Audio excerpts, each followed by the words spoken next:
Dear Kuya Poy, itago niyo na lamang ako sa pangalang Divine. Nasa early 20s mula dito sa Nueva Ecija.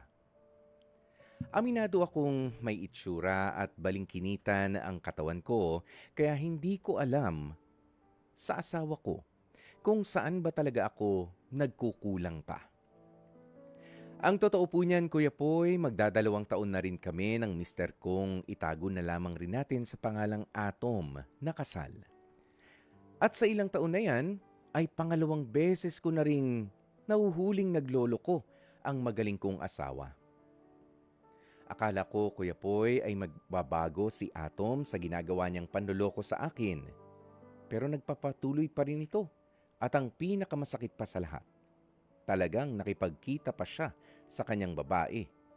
At totoong may balak na mangyari sa kanilang dalawa. Masakit po para sa akin ito, Kuya Poy. Sa tuwing naaalala ko, lalong-lalo na.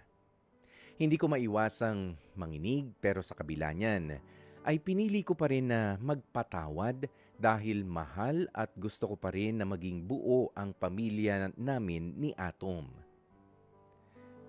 Hindi ko alam pero sobrang mahal ko po talaga ang pamilya namin.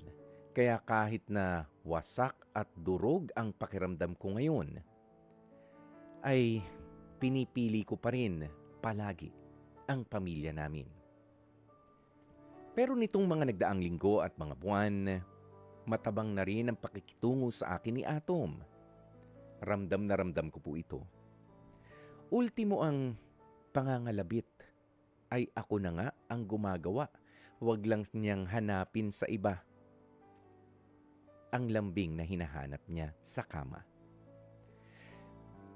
Pero nagugulat po ako dahil siya pa mismo ang umiiwas.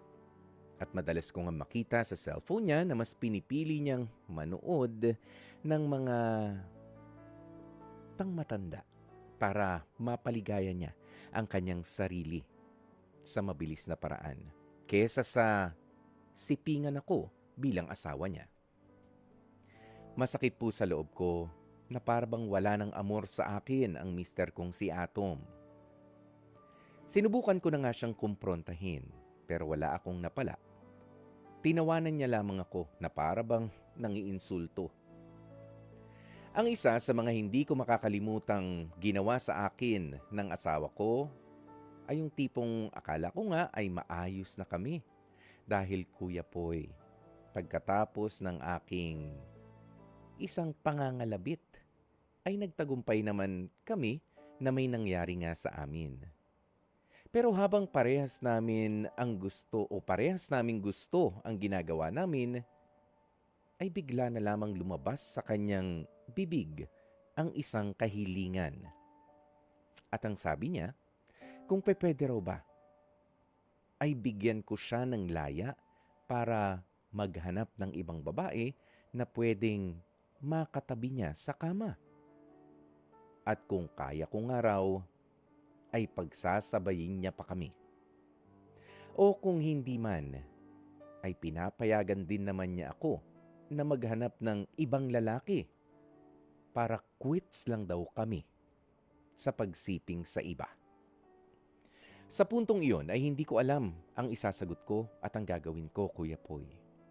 Pakiramdam ko ay para ba akong mababaliw sa kung ano-anong sinasabi niya sa akin habang akala ko ay lubusan nang nagbago at bumalik ang init ng aming pagmamahalan.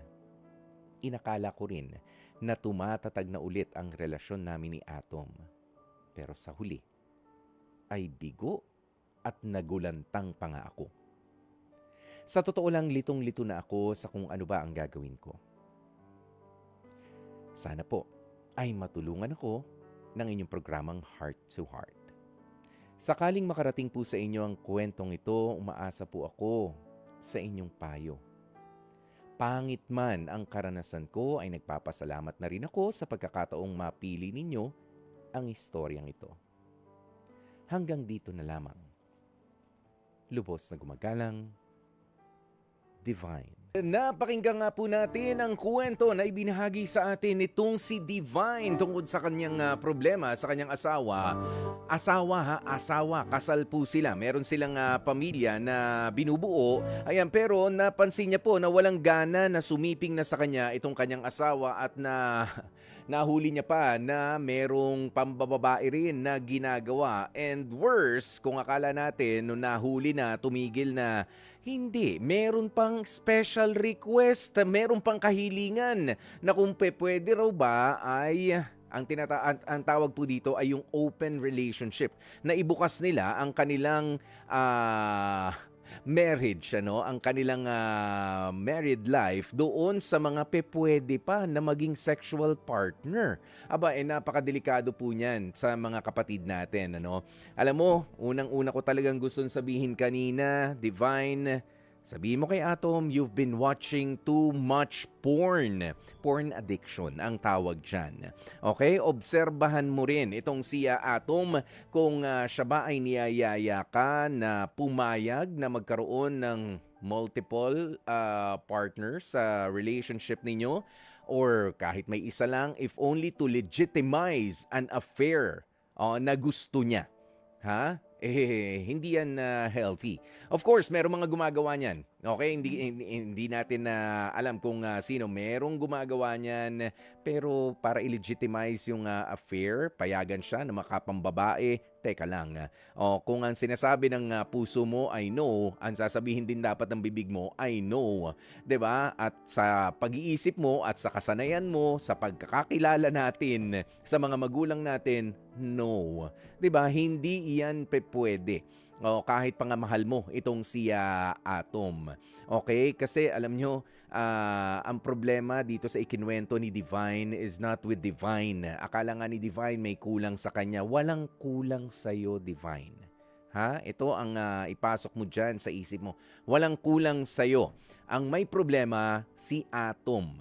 Ha? Kaya naman kung ano man yung kagustuhan niya na ikinagulantang mo nga, lalo na yung pakikipagsiping sa kama kasama ang ibang tao at ina-encourage ka pa na kung gusto mo, ikaw rin. Pwede rin naman. Na makipagsiping ka sa iba. Teka lang. Protect yourself, ha? Don't lose your self-worth. Okay? It's okay to say no. Pero ito, hilahin mo. Kung talagang mahal mo itong asawa mo, hilahin mo siya na magpatulong sa therapist. Something is wrong sa utak ng asawa mo. Baka nga nalaso na ng tuluyan ng panonood ng mga pornographic materials itong si Atom. Ha? Kaya yung mga desisyon niya sa buhay ay ganyan na at sa pakikipagrelasyon. Alalahanin po ninyo sa mga madadala, sa mga nanonood ng mga porno. Ayan, ng mga porn. Porn is a world of sexual fantasies na hindi ho totoo. Fantasy lang yan. Mga aktor, mga aktres, yung mga napapanood doon, ginagawa nila yung akala nyo masaya, akala nyo satisfying, pero hindi po talaga.